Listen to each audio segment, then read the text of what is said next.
यूपीના મંત્રીઓએ ગુજરાતવાસીઓને આપ્યું આમંત્રણ। ઉત્તર પ્રદેશના ઉર્જા અને શહેરી વિકાસ મંત્રી અરવિંદ કુમાર શર્માએ અમદાવાદમાં પ્રયાગરાજ મહાકુંભ 2025 માટે રોડ શોના નેતૃત્વ સાથે ગુજરાતવાસીઓને મહાકુંભમાં પધારવા આપ્યું આમંત્રણ। ઉત્તર પ્રદેશના પ્રયાગરાજ ખાતે દિવ્ય, ભવ્ય અને ડિજિટલ રૂપે ઉન્નત મહાકુંભ 2025નું આયોજન ઉત્તર પ્રદેશ સરકાર દ્વારા કરવામાં આવી રહ્યું છે। ત્યારે યોગી સરકાર પ્રયાગરાજ મહાકુંભ 2025ને ભારતીય સંસ્કૃતિ અને એકતાનું વૈશ્વિક પ્રતીક બનાવવા માટે કટિબદ્ધ છે। આ અન્વયે શહેરી વિકાસ અને ઉર્જા મંત્રી અરવિંદ શર્માએ અમદાવાદમાં મહાકુંભ 2025ના પ્રચાર માટે એક વિશાળ રોડ શોનું આયોજન કર્યું। તેમણે આ કાર્યક્રમને ભારતની વૈવિધ્યતામાં એકતાનું અનોખું ઉત્સવ ગણાવી ગુજરાતના રાજ્યપાલ આચાર્ય દેવવ્રત, મુખ્યમંત્રી ભૂપેન્દ્ર પટેલ અને ગુજરાતના નાગરિકોને પ્રયાગરાજ મહાકુંભમાં આવવાનું આમંત્રણ આપ્યું। આ વર્ષે મહાકુંભ ભવ્યતા અને આધ્યાત્મિક મહિમામાં પછેલો તમામ રેકોર્ડ તોડશે। પ્રયાગરાજ મહાકુંભમાં 2025માં 30થી 40 કરોડથી વધુ યાત્રાળુ, સંતો, સાધુઓ અને પ્રવાસીઓનું સ્વાગત થવાનું અપેક્ષિત છે। આ તૈયારીના ભાગરૂપે ઉત્તર પ્રદેશના સરકારે સમયસર અને ચોકસાઈપૂર્વકની વ્યવસ્થા કરી છે, જેથી આ મહોત્સવ ઇતિહાસમાં અવિસ્મરણીય બની રહે। આ મહાકુંભ 13 જાન્યુઆરીથી 26 ફેબ્રુઆરી 2025 સુધી પ્રયાગરાજમાં યોજાશે। આ મહાકુંભ 2025 સ્વચ્છ, સ્વસ્થ, સુરક્ષિત અને ડિજિટલ હશે। આ મહોત્સવને પર્યાવરણ મૈત્રી બનાવવાની દિશામાં એક સિંગલ યુઝ પ્લાસ્ટિક મુક્ત મહાકુંભ જાહેર કરી પ્રતિબદ્ધતા વ્યક્ત કરવામાં આવી છે। આ પહેલના ભાગરૂપે મેળા વિસ્તારમાં દોણા પત્તલના વેપારી માટે દુકાનો ફાળવવામાં આવશે અને 400 શાળાના પ્રિન્સિપાલ સાથે બેઠક યોજાઈ છે। આમ સ્વચ્છ મહાકુંભની પહેલ 4 લાખ બાળકો અને પ્રયાગરાજની વસ્તી કરતાં 5 ગણી વધુ લોકો સુધી પહોંચાડવામાં આવી છે। યાત્રિકો, સાધુ સંતો અને પ્રવાસીઓ માટે વ્યાપક આરોગ્ય સેવા વ્યવસ્થા ઊભી કરવામાં આવશે। ટુરિસ્ટો સુવિધા માટે સ્માર્ટ પાર્કિંગ સુવિધા પ્રદાન કરવામાં આવશે। 13 તારીખે ભારતના વડાપ્રધાન નરેન્દ્ર મોદી ખાસ ઉપસ્થિત રહેશે અને વિવિધ પરિયોજનાઓનું લોકાર્પણ કરશે। ઉત્તર પ્રદેશ સરકાર મહાકુંભ 2025 માટે સનાતન ભારતીયોની આ મહાન ઉત્સવ માટે સમગ્ર ભારતના તમામ રાજ્ય, વિશ્વભરના લોકો માટે આમંત્રણ આપે છે। આ સંદર્ભમાં અમે આપને આ પવિત્ર તીર્થયાત્રામાં ભાગ લેવા માટે નમ્ર વિનંતી કરવા આવ્યા છીએ।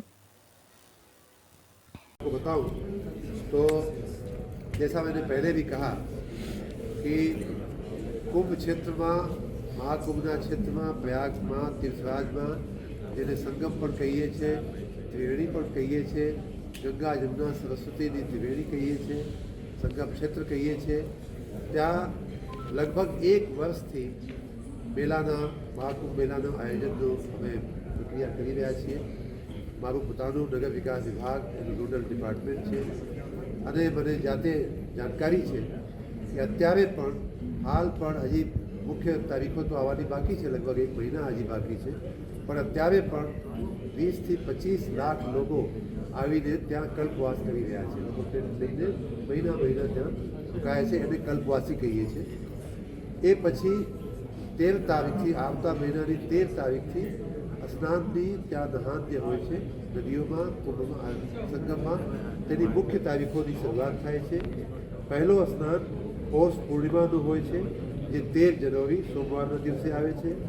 बीजो स्नान एना बीजा दिवसे मकर संक्रांति, जेने अहींया गुजरातमां उत्तरायण कहेवाय छे अने अमारे त्यां मकर संक्रांति अथवा खीचड़ी कहेवाय छे, एनो स्नान 14 जनवरीए थवानुं छे, मंगलवारनो दिवस पड़े छे। त्यार पछी सौथी महत्वपूर्ण स्नान कहेवाय छे ए मौनी अमावस्यानो स्नान कहेवाय छे, ए 29 जनवरीए ए स्नान आववानुं छे।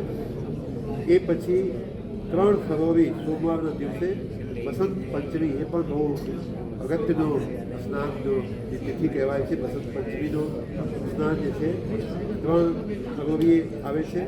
पछी माघी पूर्णिमानो स्नान 12 फरवरीए आवे छे अने ए पछी ए छेल्लो स्नान कहेवाय छे महाशिवरात्रिनो स्नान 26 फरवरीना रोज, बुधवारना रोज पड़शे। ए आ प्रमाणे 13 तारीखथी शरू थईने 26 फरवरी, 13 जनवरीथी शरू थईने 26 फरवरी तो लगभग 45 दिवसनो आ महाकुंभना मेलानो आयोजन थई रह्युं छे। अरविंद शर्मा जी के साथ हमारे मुख्यमंत्री जी को, आदरणीय राज्यपाल जी को, उत्तर प्रदेश सरकार की ओर से, हमारे मुख्यमंत्री की ओर से, आदरणीय प्रधानमंत्री नरेंद्र मोदी की ओर से और उनके माध्यम से पूरे गुजरात को ये निमंत्रण देने का अवसर हम सबको मिला। निश्चित रूप से ये प्रधानमंत्री के पंचमंत्र हैं, उनमें विरासत पर गर्व, तो निश्चित रूप से उनका स्नान हमारे लिए, हमारे प्रदेश के लिए, हमारे देश के लिए एक बड़ी विरासत है और विरासत को संजोने का काम है। उसको रंग भरने का काम, उसको आधुनिक भारत के साथ जोड़ करके पुरानी विरासत को संजोने का काम हमारे मुख्यमंत्री जी लगातार कर रहे हैं। उनका परिश्रम, उनका प्रण, लगातार प्रत्येक व्यक्ति स्नान के लिए आए महाकुंभ के अंदर, देश विदेश के लोग आए, गुजरात के लोग आए, और उन सबकी कैसे शानदार व्यवस्था हो सके, इसके लिए सरकार पूरे ताकत के साथ उस काम में लगी है, संकल्प के साथ लगी है।